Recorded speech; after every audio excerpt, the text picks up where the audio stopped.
Hey everyone, it's Greg here, and what I want to do is kind of go through the thread that's going on in Bring the Fresh and answer some of the questions on video.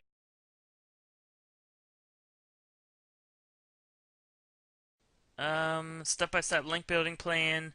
Yes, the whole video series is me taking a site, registering it. It's a brand new site. I register brand new. I take it. You see everything I do from the first post I add to the last link I build. It's at number one now. You get to see that whole process on video, every step of the way I video for that. So yes, my link building plan's right there on video, definitely. We've been talking on another thread about possibly tanking a site by adding additional page of content or a few misguided links. I'm sure that's a stupid question. No questions are stupid, but do explain at any point how to maintain rankings. Yeah, definitely. You'll see that at the end of the videos, and if my site does drop, which it shouldn't, you'll see what I'll try to do to bring it back up. Um, as far as adding content, that's some weird thing that's been happening lately for new sites. Like you'll add a page of content and it'll drop, but it's just temporary, so don't worry about it. If you add content and your site drops, it'll come back up, and usually it'll come back up stronger.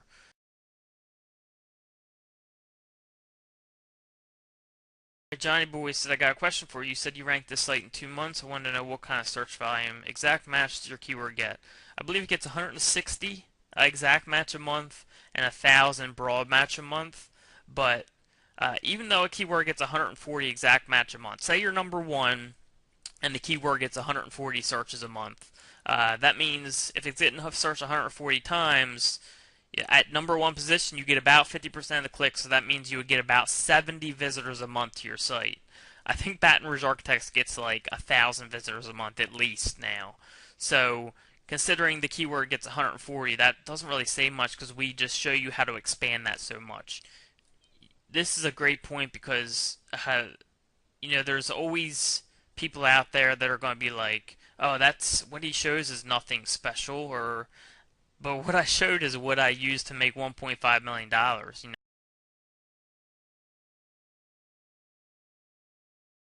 So I think people think that there's like some secret, and there's not. There's a couple options, and you have to learn how to do a couple things the right way. And that's why I built these videos because you get to see exactly how I did it. And this is exactly how I do almost all my campaigns for all my projects, except for the more competitive ones.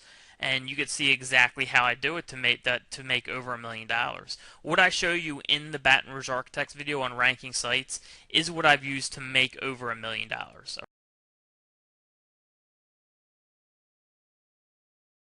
So, like he said, it's not really revolutionary to anyone that's been in SEO for a little while. But I think people kind of forget that you don't need revolutionary. You need the right way, and it doesn't have to be revolutionary. So I think that's a great point. And he also said it gives me the confidence that I needed. That's huge. Just seeing that it's not as hard as you think. It's not. It's just about doing it and doing it consistently. So that's just a big point that I wanted to point out.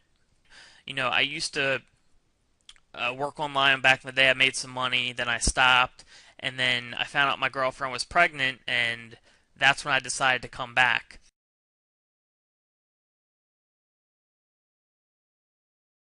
Alright, it seems you're creating individual sites for a variety of niches. Have you ever had luck with large authority sites, like sites using your methods, or do you think it's more profitable to attack smaller niche and move on to the next?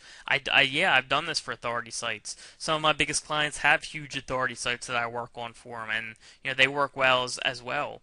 It just it depends on the situation, what you're trying to do, how much you're getting paid. There's so many factors to take in, and this is something we can probably cover. Alright, someone asking about what happens to your keyword optimized content when you lease or sell a site to a client. Again, another thing we'll be covering in NHB, but generally, what you do is kind of just fit their business into the content, change around to fit them, and it doesn't really affect your rankings as long as you do it smart. So,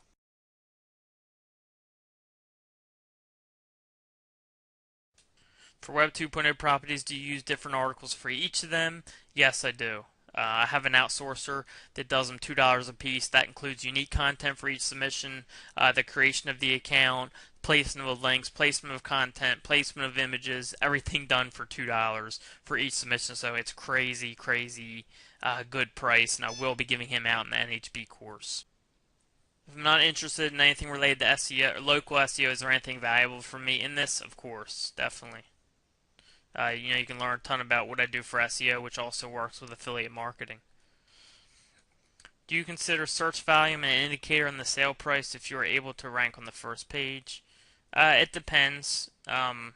More like traffic, how much traffic you're getting, I would say, and I would factor in how much the whatever niche you're in gets paid per client. For example, lawyers can make $100,000 off a client, so you can make a lot of money doing this for lawyers and any type of niche that makes a lot of money per client.